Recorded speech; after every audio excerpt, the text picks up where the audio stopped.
Hi everyone, আসসালামু আলাইকুম। কেমন আছেন সবাই? আশা করি সবাই ভালো আছেন। আলহামদুলিল্লাহ, আমিও আল্লাহর রহমতে ভালো আছি। তো কাছে দূরে দেশ এবং দেশের বাইরে যে যেখান থেকে আমার ভিডিওটি দেখছেন সকলকে জানাই আন্তরিক দোয়া এবং ভালোবাসা। তো ভিডিওটি দেখে অবশ্যই একটি লাইক দিয়ে দিবেন। কেমন? আজকে সন্ধ্যায় রান্না করতেছি। আমার ছেলে তো খালামণিদের বাড়িতে গিয়েছে, এই জন্য রান্না বাড়া মানে একা একা তো খাওয়া দাওয়ার প্রতি ওরকম আসলে হচ্ছে না। মানে বুঝিনি তো, মহিলা মানুষ আসলে আমি সন্তান বাড়িতে না থাকলে নিজেদের খাওয়ার প্রতি কিন্তু অতটা গরজ থাকে না। তো কালকে মাছ ভাজিয়ে বেগুন ভাজি করে খেয়েছিলাম সারাদিনই। সকালে ছেলে চলে আসবে, তো সন্ধ্যায় আমার ছেলে লাউয়ের তরকারি ধনিয়া পাতা দিয়ে মাছ দিয়ে রান্না করে রাখলে ওইটা ঠান্ডা হলে খুব পছন্দ করে। এই জন্য বেশি করে লাউ দিয়ে মাছটা দিয়ে তেলাপিয়া মাছ দিয়ে আর এই যে ধনিয়া পাতা দিয়ে সুন্দর করে রান্না করে নিব। তো এখন কেমন যেন সেই ব্যাচেলার লাইফের মতো ফিল হচ্ছে। একা একা আমার ভাবতে থাকে আমার সাথে আশেপাশে আসলে বাড়ি আছে, ওই যে দূরে দেখা যায় কিনা, ওই যে লাল দেখা যাচ্ছে, ওইটাই আমাদের বাড়ি পুরাতন। মানে শ্বশুর শাশুড়ি দেবর ভাসুর সব ওইখানেই থাকে, কাছেই। কিন্তু আমার পরিবারে তো আসলে আপনাদের ভাইয়াও তো দূরে, আর ছেলে তো গেছে মনিদের বাড়িতে, চলে আসবে। তো এই জন্য রাত্রেই রান্না করে নিচ্ছি। দেখতে থাকেন ভিডিওটি, আশা করি ভালো লাগবে।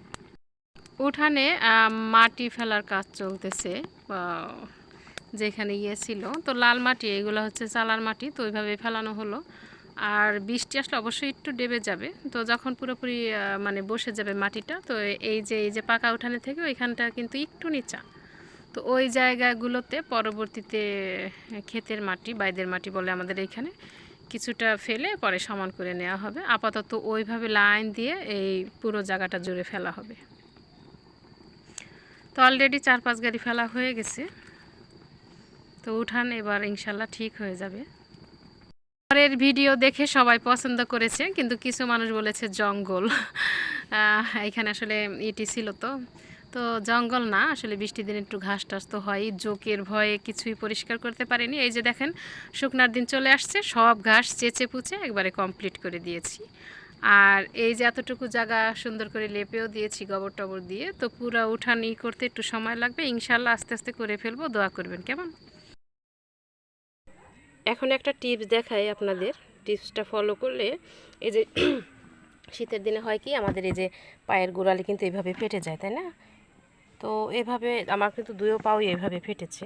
তো আমি প্রায়শই একটা কাজ করে থাকি, সেটা হচ্ছে এই জায়গায় একটু দাঁড় পাকার মাঝে, তো এইখানে একটু হুইল পাউডারের গুঁড়া দিছি আর সামান্য একটু পানি দিয়ে এখন পাউটা 2 মিনিট এখানে সুন্দর করে ঘষে নিব। তাতে করে কি হবে আপনাদের দেখাচ্ছি। তো কিছু সময় এভাবে ঘষে নিব সুন্দর করে। এই যে এখন সুন্দর করে ঘষে এই যে ধুয়ে নিয়েছি, দেখেন কতটা চকচকে হয়ে গেছে। তো এখন কিন্তু আর ওইরকম ফাটা দাগটা নাই। এখন এইখানে ওই যে পেট্রোলিয়াম জেলিগুলো দিলেই যথেষ্টই হয়ে যাবে। তো এভাবে আপনারা বাড়িতে টিপসটা ফলো করতে পারেন, আশা করি ভালো লাগবে।